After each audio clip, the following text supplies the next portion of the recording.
Welcome to my channel Vijay Arwade's kitchen and others.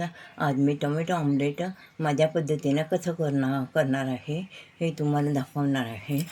ह्या वाटीनं 1.5 वाटी तांदूळ रात्री स्वच्छ धुवून भिजत घातले होते. रेशनचा कुठलाही तांदूळ चालते. त्याच्यात थोडंसं मेथी घालून भिजत ठेवले होते.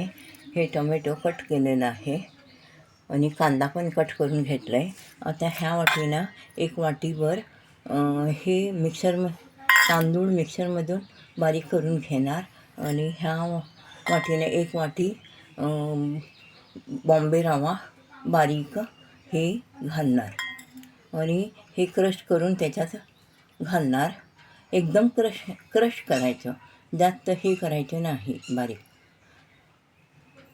आणि हे कांदा पण त्याच्यात घालणार, 1-2 हिरव्या मिरच्या घालणार आणि मिक्स करून डोसा बनवणार.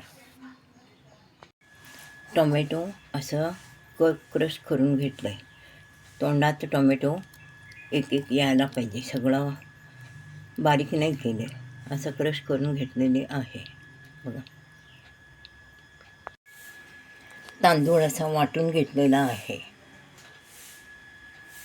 आता हे बघा, ह्या पद्धतीनं पीठ तयार करून घेतलेले आहे.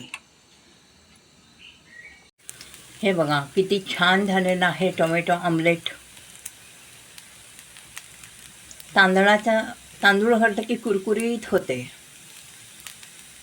म्हणून मी तांदूळ, रवा, थोडंसं डाळीचं पीठ, टोमॅटो क्रश करून घातलं आहे, मिरची, कांदा मिक्स केलेला आहे, मीठ चवीपुरते. छान झालेलं आहे.